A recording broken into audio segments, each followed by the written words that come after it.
অহংকার যদি কোনো ব্যক্তি করে, কোনো ব্যক্তির মধ্যে যদি অহংকারের বীজ চলে আসে, তাহলে অহংকারের কারণে আমি আপনাকে বয়ানের শেষের দিকে যে ঘটনা আপনারা একটু আগে বলছেন আমি শোনাবো।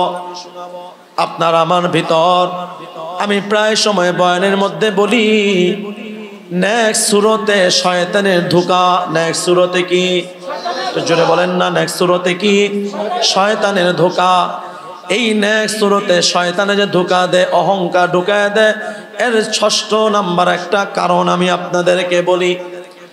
আমাদের সমাজে প্রায় মানুষের মধ্যে দেখা যায়, আমাদের সমাজে প্রায় আলোচক, প্রায় আলেম, প্রায় হাজি, প্রায় গাজী, প্রায় নামাজি, প্রায় দানবীর, প্রায় সাহিত্যিক, প্রায় শিক্ষিত, প্রায় টিচার, এক কথায় সবার মধ্যে শয়তান নেক্সট সূরাতে একটা অহংকার ঢুকায় দেয়।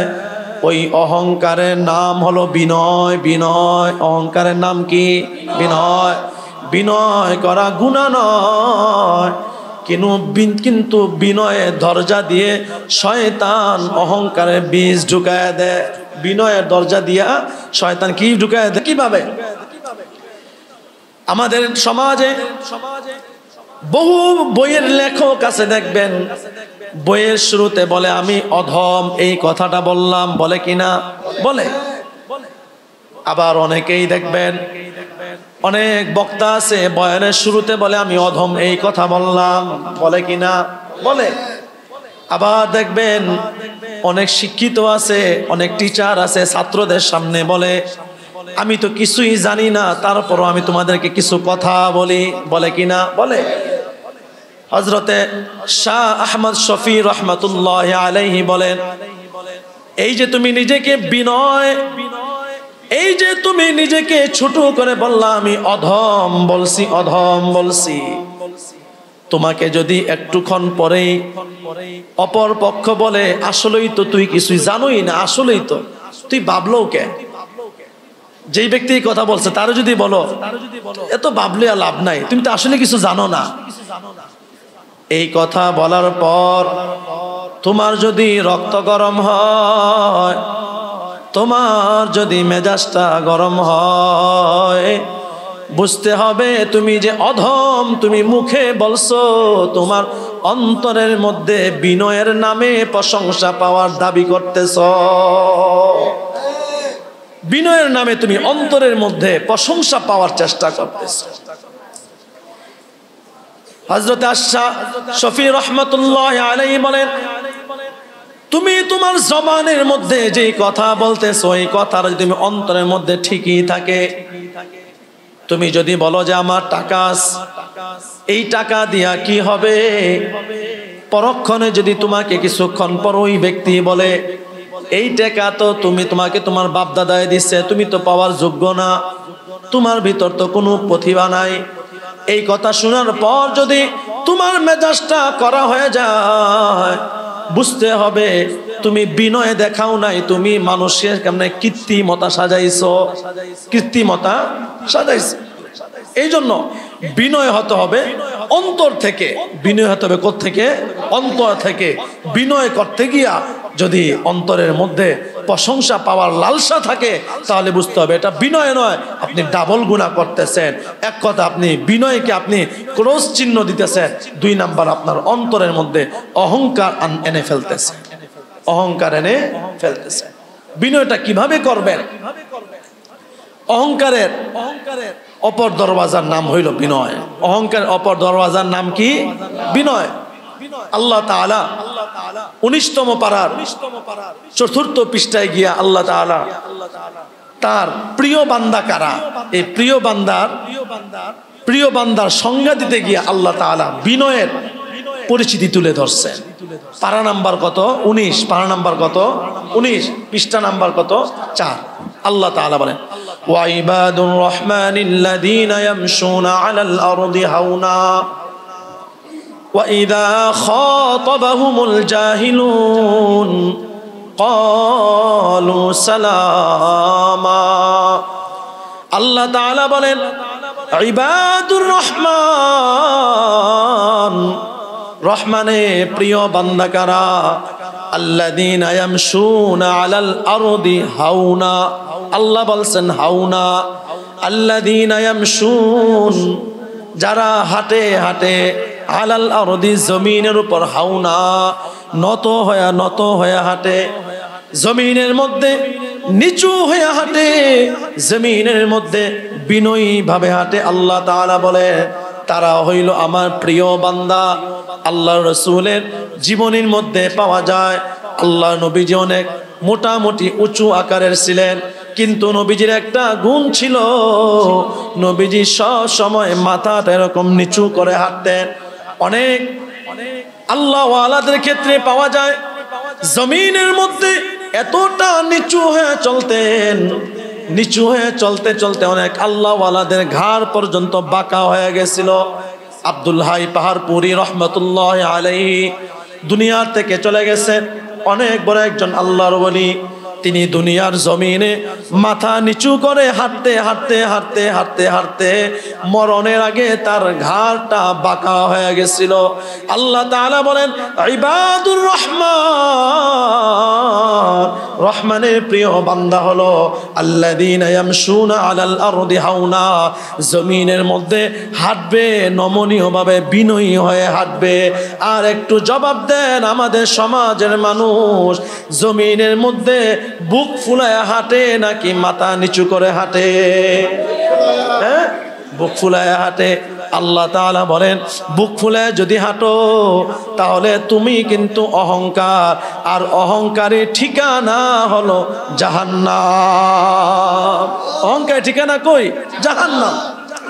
এটা মনকে জিজ্ঞাসা করার পর মন যদি বলে যে হ্যাঁ তুমি প্রশংসা পাওয়ার যোগ্য, তখন গিয়া বুঝবেন যে আপনার ভিতর অহংকার এসে পড়ছে। আপনার ভিতরে কি এসে পড়ছে? অহংকার এসে পড়ছে। কারণ প্রশংসা পাওয়ার একমাত্র যোগ্য কে বলছিলাম?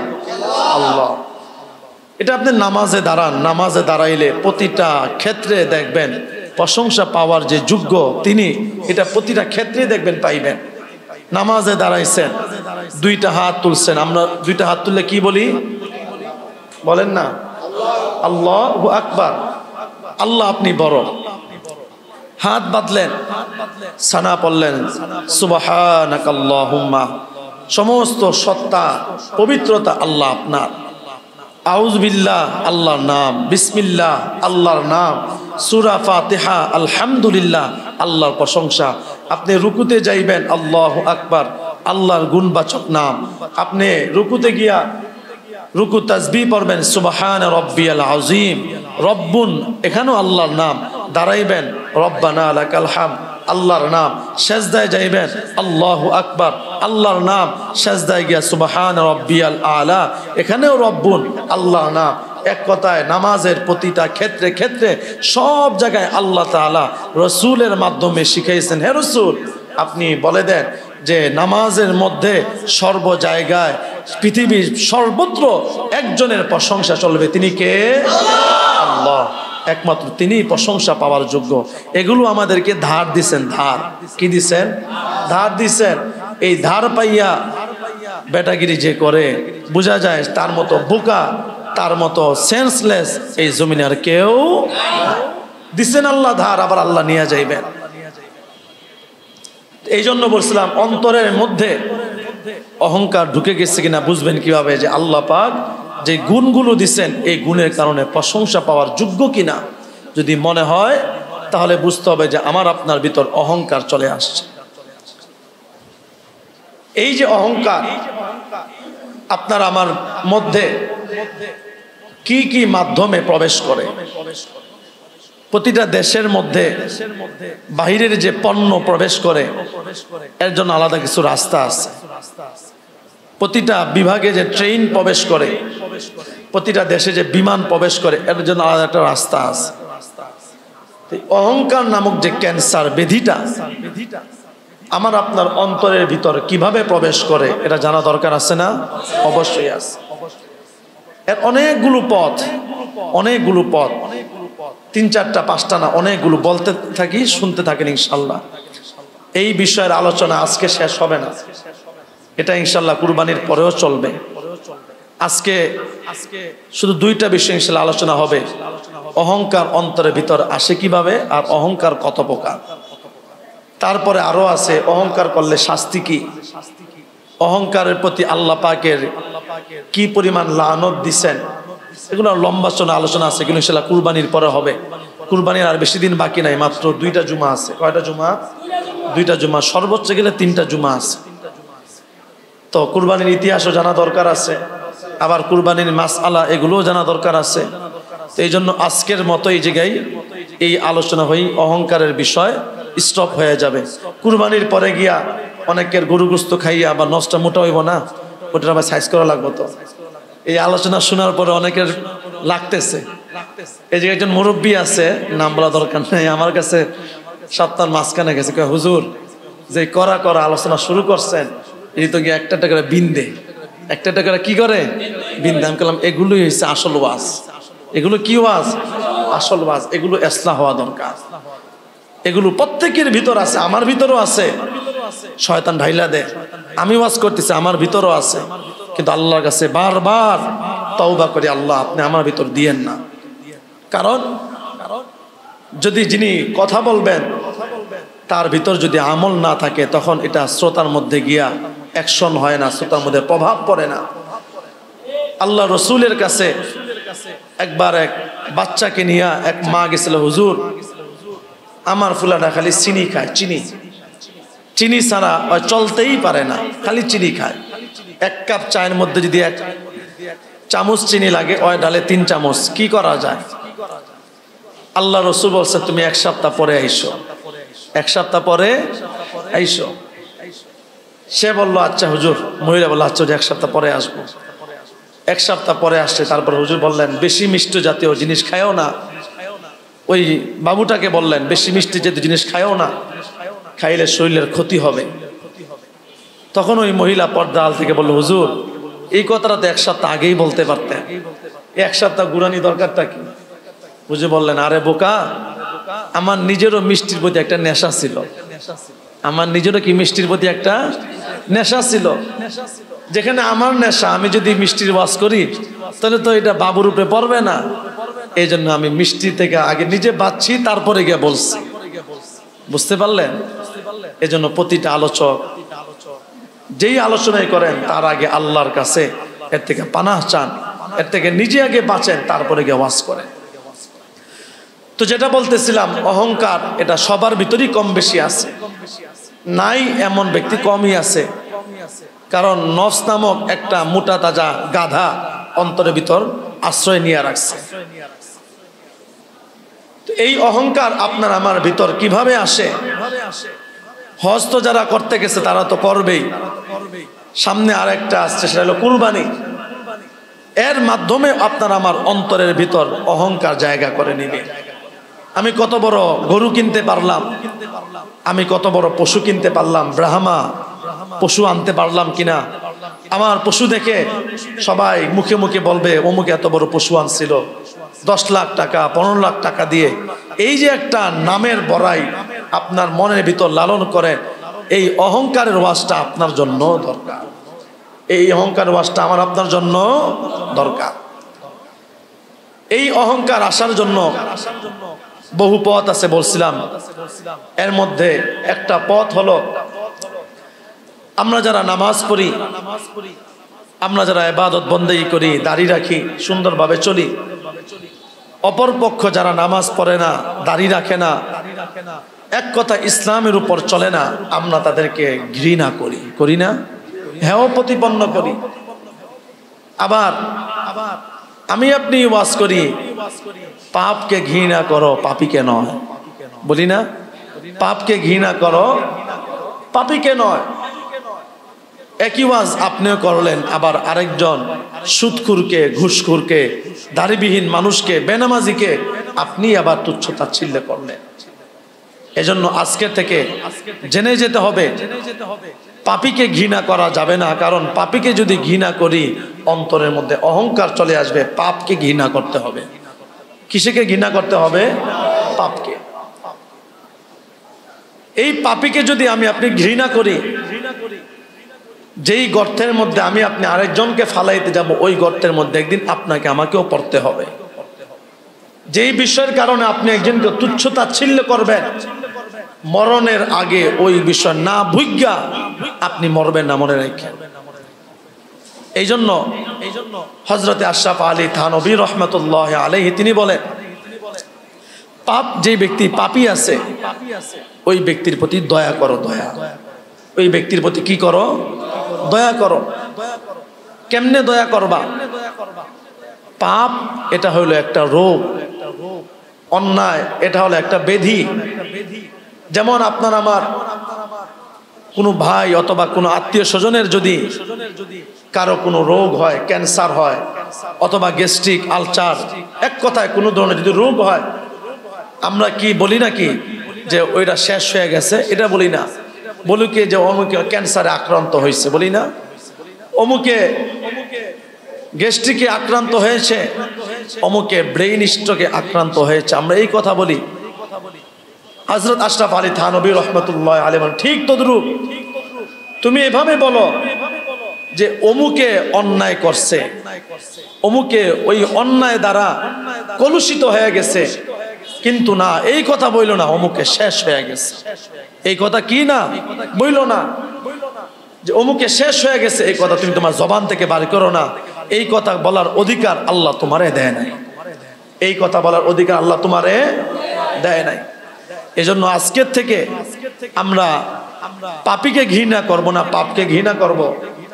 জোরে বলেন না, পাপকে ঘৃণা করব আর পাপীকে দয়া করব। কিভাবে দয়া করব? আমরা তার বিষয়ে যখন কিছু বলতে যাব অমুকে বেনামাজি রোগে আক্রান্ত হয়ে গেছে, অমুকে সুদের রোগে আক্রান্ত হয়ে গেছে, আমরা অমুককে বুঝাবো, কিন্তু অমুকের সাথে আমরা খারাপ ব্যবহার করব না।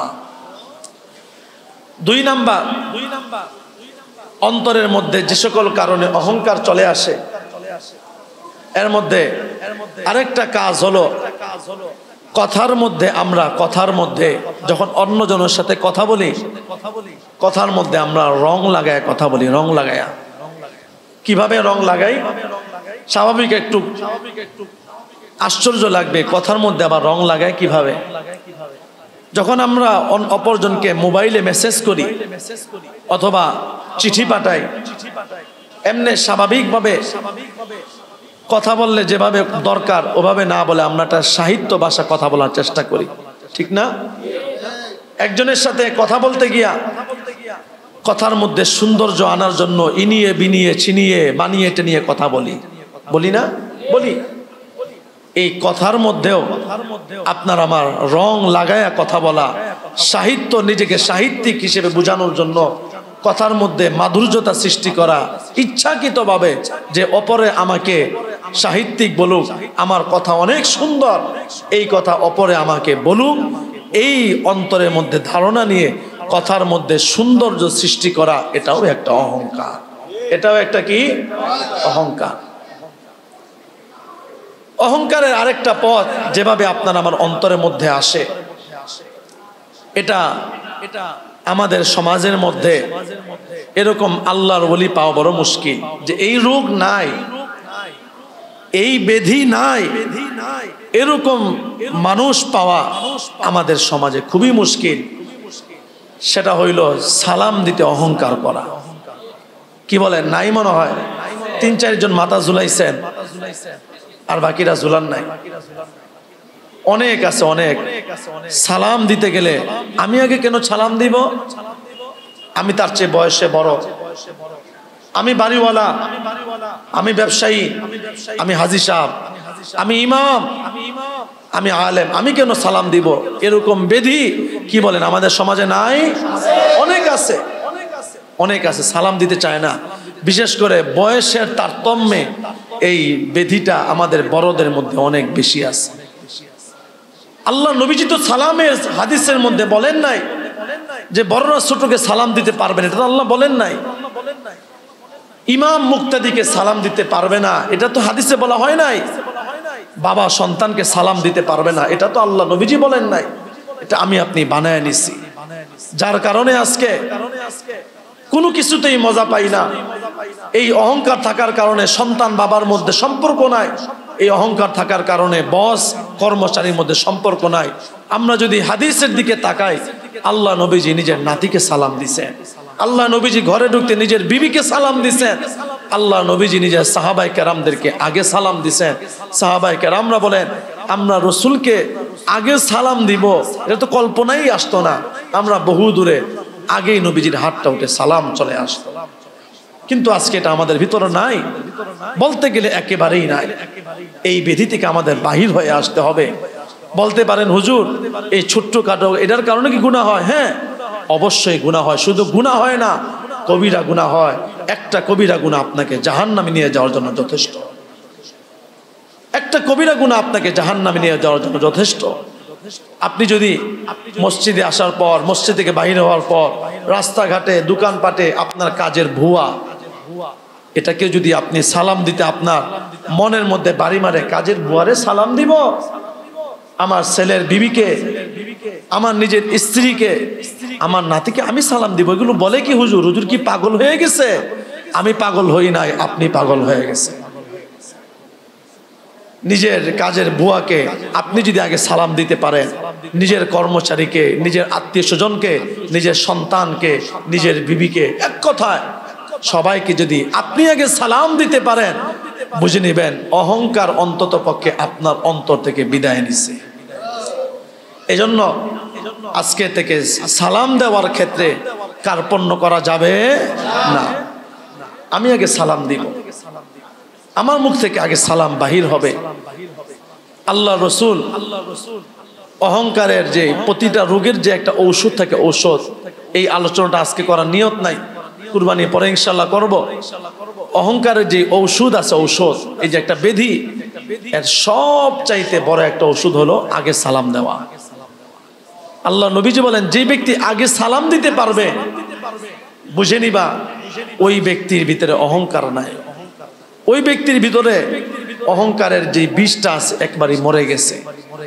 আর অনেক বড় নামাজি, অনেক বড় ইমাম, আলেম, হাজি, নামাজি, অনেক বড় মানুষ সেজদা দিতে কপাল কালো বানায় ফেলছে, কিন্তু নামাজের বেলায় আব্দুল্লাহর মুখ দিয়া নাম সালাম বাহির হয় না, বুঝে নিবা তার ভিতরে অহংকারের যে নফস, এটা মোটা তাজা হইয়া অনেক বড় আকার ধারণ করছে।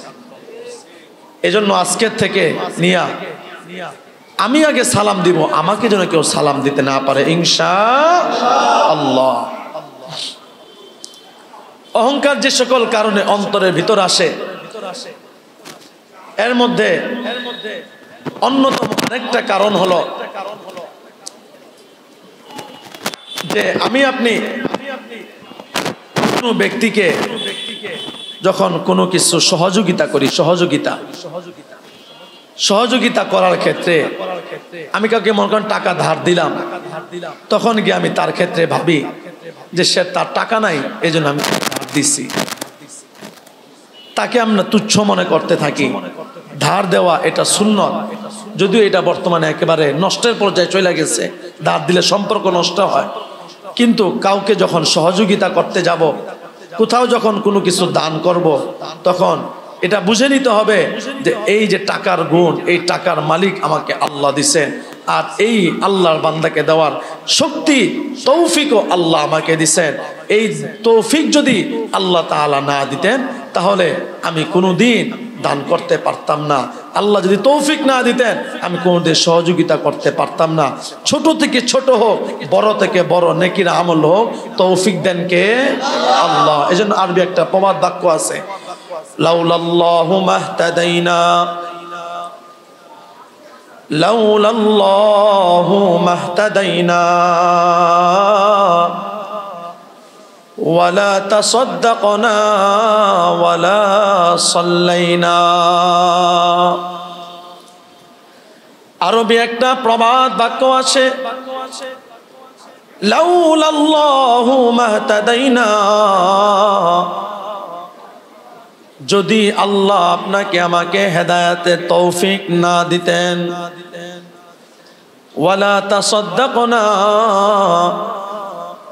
আল্লাহ যদি আপনাকে আমাকে সদকা দেওয়ার তৌফিক না দিতেন, ওয়ালা সাল্লাইনা, আল্লাহ যদি আমাকে আপনাকে নামাজ পড়ার, সেজদা দেওয়ার, রুকু দেওয়ার তৌফিক না দিতে, তাহলে আমি আপনি অন্য 10টা নামধারী মুসলমানের মতো ইসলামকে মুখে মানতাম, কিন্তু অন্তরের মধ্যে ধারণ করা তৌফিক হতো না। অন্তরের মধ্যে ধারণ করতে পারতেছি, অন্তরের মধ্যে তৌফিক দিছেন আল্লাহ, হেদায়েত পেয়েছি আমি আল্লাহ তৌফিকের মাধ্যমে।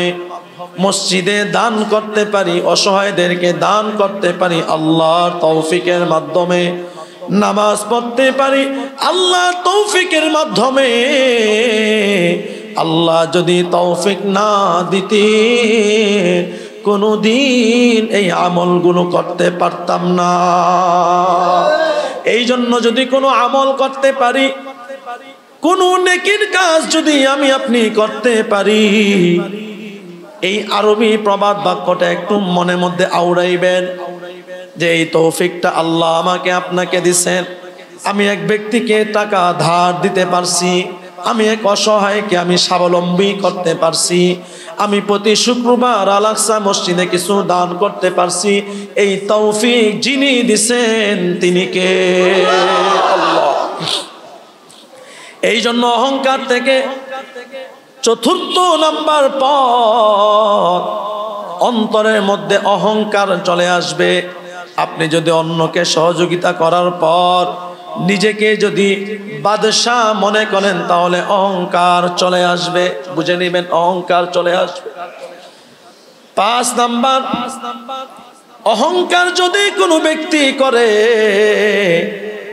কোনো ব্যক্তির মধ্যে যদি অহংকারের বীজ চলে আসে, তাহলে অহংকারের কারণে আমি আপনাকে বয়ানের শেষের দিকে যে ঘটনা আপনারা একটু আগে বলছেন আমি শোনাবো। আপনার আমার ভিতর আমি প্রায় সময় বয়ানের মধ্যে বলি, নেক্সট সূরাতে শয়তানের ধোঁকা। নেক্সট সূরাতে কি? জোরে বলেন না, নেক্সট সূরাতে কি? শয়তানের ধোঁকা। এই নেক্সট সূরাতে শয়তানে যে ধোঁকা দেয়, অহংকার ঢুকায় দেয়, এর 6ষ্ঠ নাম্বার একটা কারণ আমি আপনাদেরকে বলি। আমাদের সমাজে প্রায় মানুষের মধ্যে দেখা যায়, আমাদের সমাজে প্রায় আলোচক, প্রায় আলেম, প্রায় হাজি, প্রায় গাজী, প্রায় নামাজি, প্রায় দানবীর, প্রায় সাহিত্যিক, প্রায় শিক্ষিত, প্রায় টিচার, এক কথায় সবার মধ্যে শয়তান নেক্সট সূরাতে একটা অহংকার ঢুকায় দেয়। ওই অহংকারের নাম হলো বিনয়। বিনয়, অহংকারের নাম কি? বিনয়। বিনয় করা গুনাহ নয়, কিন্তু বিনয়ের দরজা দিয়ে শয়তান অহংকারের বীজ ঢুকায় দেয়। বিনয়ের দরজা দিয়া শয়তান কি ঢুকায় দেয়? কিভাবে? আমাদের সমাজে বহু বইয়ের লেখক আছে, দেখবেন বইয়ের শুরুতে বলে আমি অধম, এই কথাটা বললাম, বলে কিনা? বলে। আবার অনেকেই দেখবেন, অনেক বক্তা আছে বয়ানের শুরুতে বলে আমি অধম, এই কথা বললাম, বলে কিনা? বলে। আবার দেখবেন অনেক শিক্ষিত আছে, অনেক টিচার আছে, ছাত্রদের সামনে বলে আমি তো কিছুই জানি না, তারপরও আমি তোমাদেরকে কিছু কথা বলি, বলে কিনা? বলে। হযরতে শাহ আহমদ শফি রহমাতুল্লাহ আলাইহি বলেন, এই যে তুমি নিজেকে বিনয়, এই যে তুমি নিজেকে ছোট করে বললা আমি অধম বলছি, অধম বলছি, তোমাকে যদি একটুক্ষণ পরেই অপর পক্ষ বলে আসলেই তো তুই কিছুই জানোই না, আসলেই তো তুই ভাবলো কে? যেই ব্যক্তি কথা বলছে তারও যদি বলো এত ভাবলে আর লাভ নাই, তুমি তো আসলে কিছু জানো না। এই কথা বলার পর তোমার যদি রক্ত গরম হয়, তোমার যদি মেজাজটা গরম হয়, বুঝতে হবে তুমি যে অধম, তুমি মুখে বলছো, তোমার অন্তরের মধ্যে বিনয়ের নামে প্রশংসা পাওয়ার দাবি করতেছ। বিনয়ের নামে তুমি অন্তরের মধ্যে প্রশংসা পাওয়ার চেষ্টা করতেছ।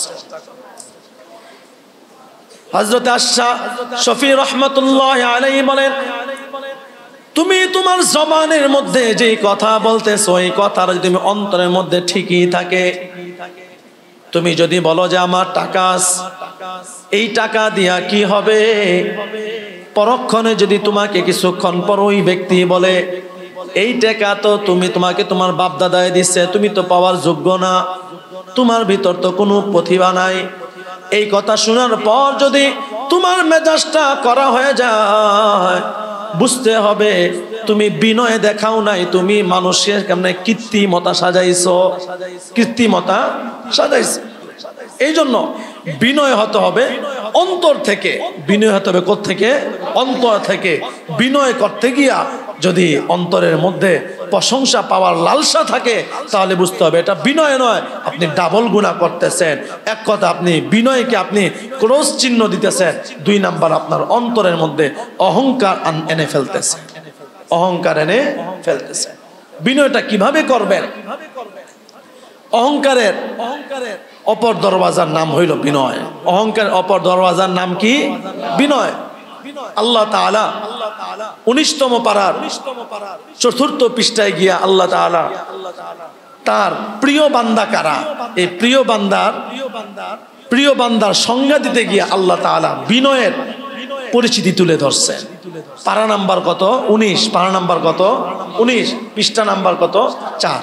আল্লাহ তাআলা বলেন, ওয়া ইবাদুর রহমানিল্লাযীনা ইয়ামশুনা আলাল আরদি হাওনা ওয়া ইযা খাতাবাহুমুল জাহিলুন ক্বালু সালামা। আল্লাহ তাআলা বলেন, ইবাদুর রহমান, রহমানের প্রিয় বান্দা কারা? আল্লাযীনা ইয়ামশুনা আলাল আরদি হাওনা। আল্লাহ বলছেন হাওনা। আল্লাযীনা ইয়ামশুন, যারা হাঁটে হাঁটে, আলাল আরদি, জমিনের উপর, হাওনা, নত হয়ে হাঁটে, জমিনের মধ্যে নিচু হয়ে হাঁটে, জমিনের মধ্যে বিনয়ী ভাবে হাঁটে। আল্লাহ তাআলা বলে তারা হইল আমার প্রিয় বান্দা।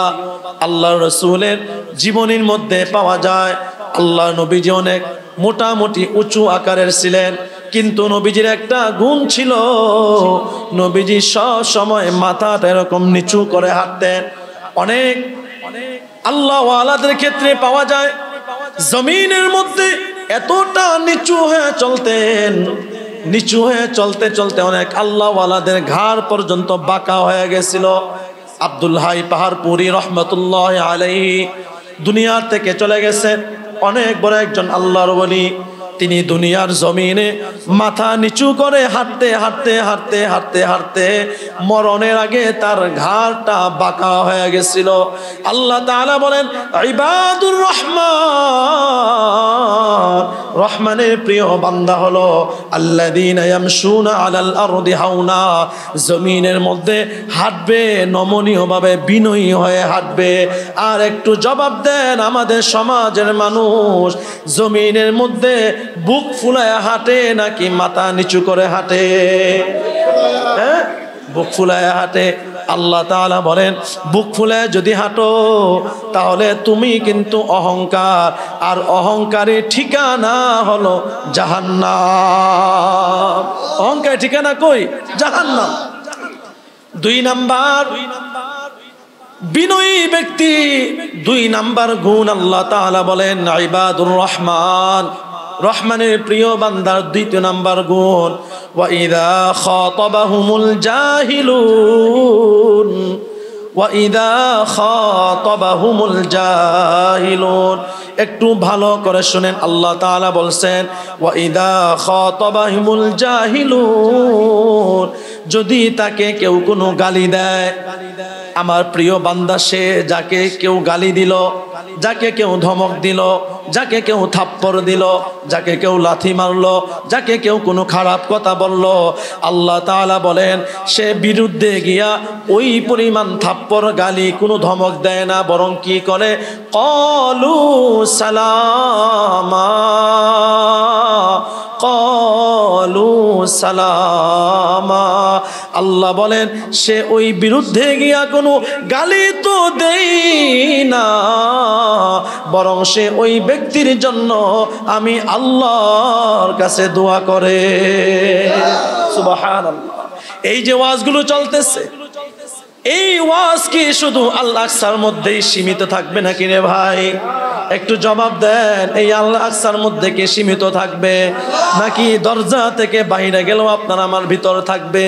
আপনাকে কেউ গালি দিছে, আপনার মন মতো কেউ হয় নাই, আপনার মন মতো কেউ কাজ করে নাই, আপনার কেউ প্রশংসা করে নাই, আপনার পক্ষে গিয়ে কেউ কোনো কথা বলে নাই, আপনাকে কেউ ধমক দিল, আপনাকে কেউ গালি দিল, আপনাকে কেউ থাপ্পড় দিল, আপনার সাথে কেউ খারাপ ব্যবহার করলো, আল্লাহ তাআলা বলেন তুমি যদি পাল্টা যদি আঘাত করো তাহলে তো তুমি তার মতোই জালেম হয়ে গেলা। কিন্তু না না না, তুমি যদি বিনয়ী হতে চাও তাহলে তুমি বিরুদ্ধে না গিয়া তুমি তার জন্য হেদায়েতের দোয়া করবা। ঠিক কি না? আমরা দেখতে পাই এই পৃথিবীর মধ্যে, এই বাংলাদেশের মধ্যে সবচাইতে বুলিং এর শিকার হলো আলেম উলামা। ঠিক কি না? আলেম উলামা সবচাইতে বুলিং এর শিকার। আলেম উলামাদেরকে রাজাকার বলা হয়, আলেম উলামাদেরকে জঙ্গি বলা হয়। ঠিক কি না বলেন? আলেম উলামাদেরকে উসামার সঙ্গী বলা হয়। ঠিক কি না? আলেম উলামাদেরকে জঙ্গির নাম দিয়া জেলখানার ভাত খাওয়ানো হয়। এক কথায় আলেমদের সাথে দুর্ব্যবহার করা হয়। কিন্তু আজও পর্যন্ত কোনো আলেম কোনো নবীর ওয়ারিসকে মাইকের সামনে বসে ওই জালেমের বিরুদ্ধে বদদুয়া করতে শুনছেন নাকি? শুনছেন? একটু জবাব দেন, শুনছেন?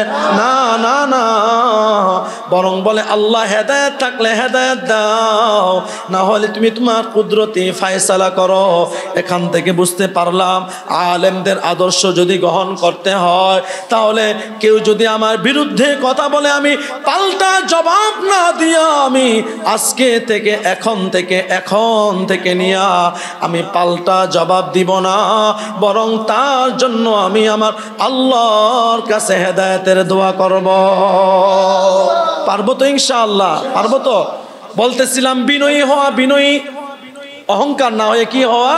বিনয়ী হওয়া। কেমন বিনয়ী হবে? আল্লাহর নবীজির একজন সাহাবী হযরতে আবু বকর সিদ্দিক রাদিয়াল্লাহু আনহু, হয়তো বা নামটা সবাই শুনছেন। সমস্ত নবীর পরে যার উপাধি, সমস্ত নবীর পরে হইল সিদ্দিকের উপাধি, তিনি শুধু সিদ্দিক নয়, তিনি হলেন সিদ্দিকে আকবর, সবচেয়ে বড় সিদ্দিক। নবীদের পরে সর্বপ্রথম যিনি জান্নাতে যাবেন হযরত আবু বকর সিদ্দিক। তিনি যখন ক্ষমতা পাইছেন মক্কার অলিতে গলিতে রাতের বেলা গভীর রজনীতে হাঁটতেছেন। একদিন রাতের বেলা হাঁটতেছেন, হঠাৎ করে সামনের দিকে তাকায় দেখেন হযরত ওমর ফারুক রাদিয়াল্লাহু আনহু। একটু সময় লাগে যেতেছে, সমস্যা আছে? হ্যাঁ, আল্লাহ। হযরত ওমর ফারুক রাদিয়াল্লাহু আনহু হযরতে আবু বকরের সামনে দাঁড়ায় আছেন। ওমর জিজ্ঞাসা করলেন, ভাই আবু বকর, আমিরুল মুমিনিন, এত গভীর রাতে আপনি হাঁটতেছেন কারণ কি? হযরতে আবু বকর বললেন, আল্লাহ তাআলা শাসন ক্ষমতা দিবেন, কে কোন অবস্থায় আছে এটা দেখার জন্য যাইতেছি। এই কথা বললেন। হযরত ওমর বললেন, কে কোন অবস্থায় আছে এটা দেখার জন্য যাইতেছেন, ভালো কথা বুঝলাম, কিন্তু আমি তো তাকে দেখি আপনার পায়ের মধ্যে তো কোনো জুতা নাই। রাস্তার মধ্যে যদি কোনো কাঁটা বিঁধে যায়, রাস্তার মধ্যে যদি কোনো পাথরে আঘাত লাগেন তাহলে তো আপনার পায়ের মধ্যে ব্যথা পাবেন। হযরতে আবু বকর বললেন, কথা বলিও না, আমি অন্য কারণে জুতা পরি না। হযরত ওমর বললেন, আমি বুঝতে পারছি আপনার মনে হয় জুতা নাই। বুঝছেন, তিনি কিন্তু আমিরুল মুমিনিন, আপনার মধ্যে মনে হয়, আপনার কাছে মনে হয় জুতা নাই। নেন, নিয়া নেন, আমার জুতা আপনারে দিয়া দিলাম, আপনি আমার খরমটা পরেন, আপনি আমার জুতাটা পরেন। আবু বকর ওমরের হাত ধরে বললেন, ভাই আমার জুতা ঠিকই আছে, তোমার জুতা আমার লাগবে না, আমি জুতা পরি না, আমি এই গভীর রজনীতে আমার প্রজাদের অবস্থা কেমন এটা দেখার জন্য বাহির হইছি। আর আমি যদি খরম পরে বাহির হই, খরম ওই যুগের খরম ছিল শক্ত, টকটক আওয়াজ করে, আমাদের যুগের জুতার মতো নরম নয়। আমি প্রজাদের অবস্থা দেখার জন্য বাহির হইছি, আমার খরমে টকটক টকটক ঠকর ঠকর আওয়াজের কারণে আমার প্রজার যদি ঘুম ভেঙ্গে যায়, আর যদি কিয়ামতের দিন আল্লাহ জিজ্ঞাসা করে, তাহলে আমি কি জবাব দিব? আমার জুতার আওয়াজের কারণে যেন আমার প্রজার ঘুম ভেঙ্গে না যায় রে ওমর, এই জন্য আমি আবু বকর আমার পায়ের মধ্যে জুতা নিয়ে আসি না। তিনি একজন আমিরুল মুমিনিন, তিনি একজন দেশের বাদশাহ, তারপরও কতটা বিনয়, তারপরও নিজেকে কতটা ছোট করে রাখছেন, যার কারণে তিনি নিজের পায়ের মধ্যে জুতাটা পর্যন্ত পরে নাই। আফসোস লাগে মুসলমান, আর আমাদের কিছুই নাই, কিছুই নাই, জান্নাতে যাওয়ার মতো কোনো উপায় নাই, জান্নাতে যাওয়ার মতো কোনো পাথেও নাই। যে আমল করি আমলের মধ্যেও কোনো সঠিকতা নাই, ভুলের মধ্যে আমলে ভরা, তারপরও আমাদের অহংকারের লিস্টিও শেষ নাই। ঠিক না বলেন? অহংকারের লিস্টি শেষ না, অহংকার করতেই আছি। এজন্য আল্লাহ তাআলা বলে, ইন্নাল্লাহা লা ইউহিব্বু কুল্লা মুখতালিন ফাখুর, যারা দাম্ভিকতা নিয়ে এই জমিনের মধ্যে চলে তাদেরকে আমি আল্লাহ মোহাব্বত করি না। এজন্য আল্লাহর মোহাব্বত নিয়ে যদি চলতে হয়, আল্লাহর আযাবের কাঠগড়ায় যদি দাঁড়াইতে না হয়, বিনয়ী ভাবে চলতে হবে। অহংকারকে আজকের থেকেই জবাই করে দিতে হবে। পারবো তো ইনশাআল্লাহ? আল্লাহ তাআলা আমাদের সকলকেই তৌফিক দান করেন। অহংকারের 2 নম্বর পার্ট আজকে শেষ হইল, আর অনেকগুলো পার্ট আছে। অহংকার করলে শাস্তি কি হয়, অহংকার করলে নিয়ামত ছিনায় নেয় যাওয়া হয়, অনেক কিছু আছে। এগুলো ইনশাআল্লাহ আমরা কুরবানির পরে শুনবো। কোন দিন শুনবো? কুরবানির পরে। আগামী শুক্রবার থেকে ইনশাআল্লাহ কুরবানির বিস্তারিত আলোচনা শুরু হয়ে যাবে। কুরবানির ইতিহাস, কি কি করলে কুরবানি কবুল হয়, কি কি করলে কুরবানি কবুল হয় না, এগুলো মাসআলা নিয়ে ইনশাআল্লাহ আগামী সপ্তাহে থেকে, আর বেশি দিন নাই, মাত্র 2 সপ্তাহ, সর্বোচ্চ 3 সপ্তাহ আছে কুরবানির, আমরা ইনশাআল্লাহ শুনতে পারবো। এজন্য আমাদের সকলেরই আগে আগে মসজিদে চলে আসা উচিত। আল্লাহ তাআলা আমাদের সকলকে তৌফিক দান করেন।